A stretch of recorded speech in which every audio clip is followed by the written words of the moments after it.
ফ্রান্সের প্যারিসে বাঙালির প্রাণের মহোৎসব ফ্রাঙ্কো বাংলা সামার ফেস্ট উদযাপিত হয়েছে।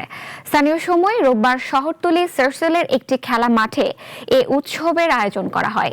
৩,০০০-এরও বেশি দর্শক এতে অংশ নেন।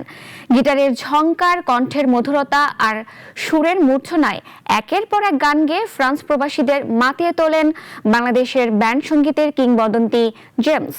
আয়োজকরা জানান, প্রবাসে বসবাসরত বাংলাদেশিদের মধ্যে পারস্পরিক বন্ধন সুদৃঢ় করতে এবং বাংলা সংস্কৃতিকে নতুন প্রজন্মের কাছে তুলে ধরতেই প্রতি বছর এই আয়োজন করা হয়। আসলে এই প্রোগ্রামটি আমাদের জন্য অনেক বড় একটি চ্যালেঞ্জ ছিল, আপনারা সবাই জানেন। তো আপনাদের উপস্থিতি, দর্শকের উপস্থিতি আমাদের এই প্রোগ্রামকে আজকে সফলভাবে শেষ করার অনুপ্রেরণা এবং শেষ করতে পেরেছি। এজন্য আপনাদেরকে এবং আমাদের প্রিয় দর্শক ফ্রান্স এবং ইউরোপের প্রবাসী ভাই বোনদের প্রতি আমরা কৃতজ্ঞ। তো এটার পিছনে শত ফেস কাজ করেছে, রাত দিন এক করে এখানে কাজ করেছে। শাহ গ্রুপের মেম্বার্স, তারপরে হচ্ছে মেম্বার্স, প্রত্যেককে অন্তরস্থল থেকে ধন্যবাদ জানাচ্ছি।